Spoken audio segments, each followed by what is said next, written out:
Свой профессиональный праздник сегодня отмечают сотрудники охраны уголовно-исполнительной системы. В Федеральной службе исполнения наказания. Это одно из самых многочисленных подразделений. Только в нашей республике задействовано 150 обученных и вооруженных сотрудников.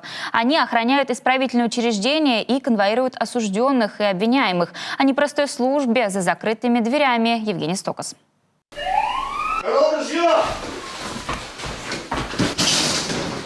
Отдых сотрудников охраны УФСИН прерывает внезапная тревога. Сбежал заключенный. Пора применить все те умения и навыки, которым охрана обучается каждый день.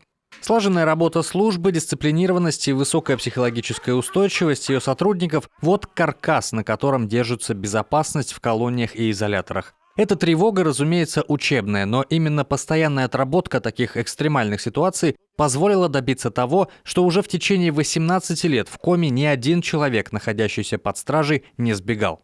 Служба охраны – это совокупность военизированных отделов, которые входят в состав исправительных учреждений и следственных изоляторов.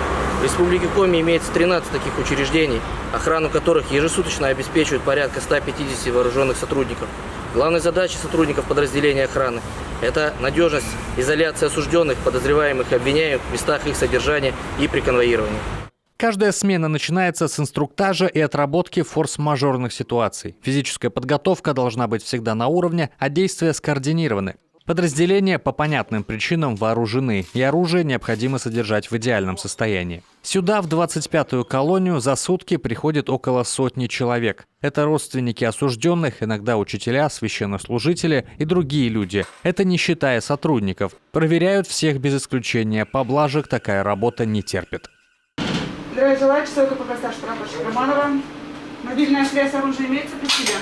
На помощь охране сегодня приходят технологии. В первом следственном изоляторе столицы биометрические сканеры позволяют опознать человека по отпечатку пальца. А умная система распознавания лиц говорит сама за себя. Подменить человека другим или пройти без разрешения становится невозможно.